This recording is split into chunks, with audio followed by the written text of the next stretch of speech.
see you. Hey, thanks very much for coming. Good.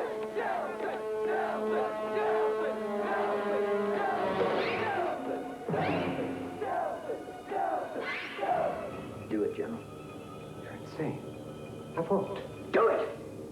Put your hand on the scanning screen and you'll go down in history with me. As what? The world's greatest mass murderers? You cowardly bastard! You're not the voice of the people. I am the voice of the people. The people speak through me, not you. Now you put your goddamn hand on that scanning screen or I'll hack it off and put it on for you. Do it! May God forgive me.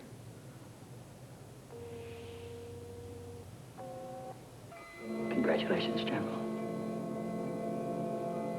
Complete the sequence, Mr. President.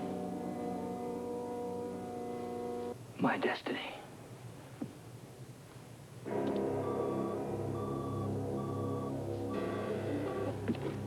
It is not necessary, Mr. President. We have a diplomatic solution. Mr. Vice President, Mr. Secretary, the missiles are flying. Hallelujah. Hallelujah.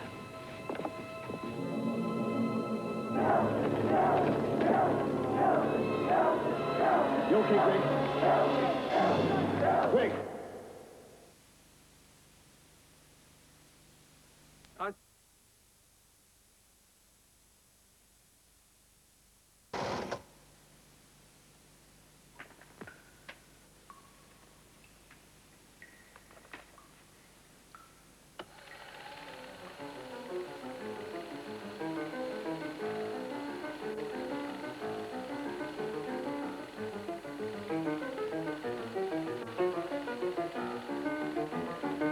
I think it's a built-in need that we rehearse the difficult things of life so that when they come, we're prepared for them, prepared to deal with them, handle them. They don't come as a complete surprise and don't overwhelm us.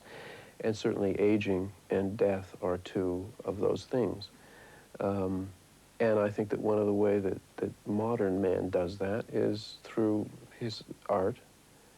Actually has always done it through his art, man has, but now, the cinema being a recent art, that is one of the ways that we can do that, is that we confront things and deal with things in a relatively safe context, which is to say the cinema. Don't let me see you're frightened. So, leave. Hurry, Hannah. Leave! Not till I know. Now. That film is just a film, isn't it? Horrible. It's really my own need to do that. And to do it in a sort of a public way that I think leads automatically to an audience being involved in that too. And I think, yeah, an audience wants that. I think they're enjoying and to a great extent identifying with the eruption of the monster and the whole subversion of the dominant culture. At the same time, because of this continual ambivalence, also presumably identifying with the destruction of the monster at the end, the restoration of so-called normality. Although that normality is inevitably presented as kind of empty, uninteresting, dull. They need it for two reasons. The first thing is that cathartic thing. It's a way of, lancing a boil a little bit and letting off what I'd call laudable pus, getting rid of some of the infection. Now, there are a lot of people who work in this genre who will say that, and they'll say that's the end of it, because basically it's a question of justification. I don't think that any number of viewings of someone being punched in the face on television will desensitize you to the actual act of a real person in front of you being punched in the face. What it really desensitizes you to is more acts on television, let's say, of being punched in the face. But so what? You say to yourself, all right, catharsis, the audience is getting rid of something, but I will not stop there because morally I'm very uncomfortable with what I do. And if I ever stop being uncomfortable with what I do, I'm afraid that I'm going to become a panderer rather than an artist. I think that for every 5 or 10 members of your audience, whatever the figure would be, that is getting rid of something as a result of what you're doing. There are 2 or 3 that are taking something in that they need, and what they're taking in is violence, aggression, kind of sadism by proxy, just sort of a wallow in nastiness. Now, whether or not that makes things worse, whether or not that also takes the pressure off for them is something that's been debated long before and will go on long after, you know, this interview is history and we're all dust in the wind.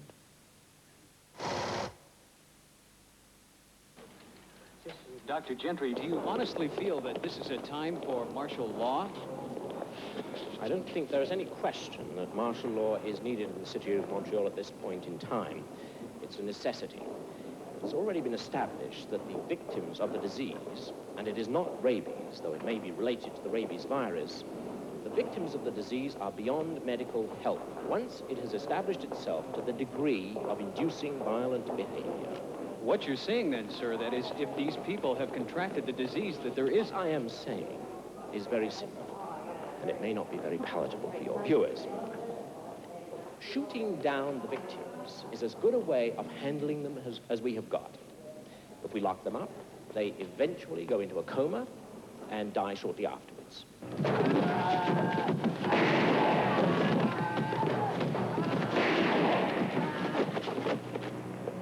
Okay, Jack, that's another.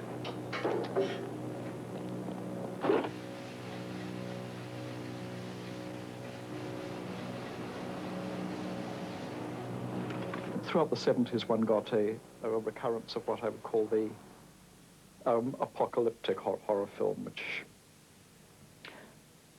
either is concerned with the end of the culture in some quite, possibly even the end of the world in some fairly explicit way, or at least is about the impossibility of reaffirming anything at the end within the status quo, within the culture as it exists.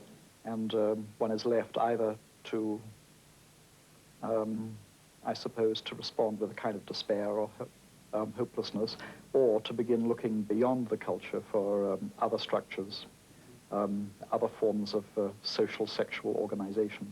Dawn of the Dead, I think, is all about that. It's about people who are, with the zombies, the monsters, representing simply the sort of dead remnants of the culture, consumer capitalism at its most extreme and ridiculous. It ends virtually with the whole world overwhelmed by the zombies by implication, but it still seems one of the most positive and optimistic of all horror films.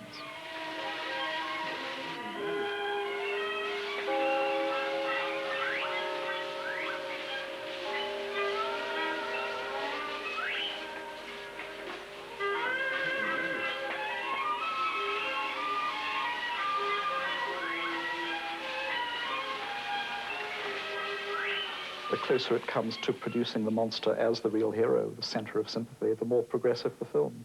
I think Robin Wood is right that the horror genre is basically subversive, but I really don't think he understands how it is. And that's why he thinks that my films are reactionary and which, in a political sense, really means very simply that it upholds the status quo. I think that horror films are subversive because they appeal to a human response which is beyond politics and beyond society. The films show the destruction of the status quo, but he feels that my films are more in the loss of the status quo. But you see, I think that's a very superficial level that the films work on, and I don't think they all work on that level anyway. I think that in a visceral level, which is where horror films really work, they're thrilling at the same time. They're exhilarating. It's scary, as such things are, but also exhilarating and liberating. And I thought that was obvious. But I do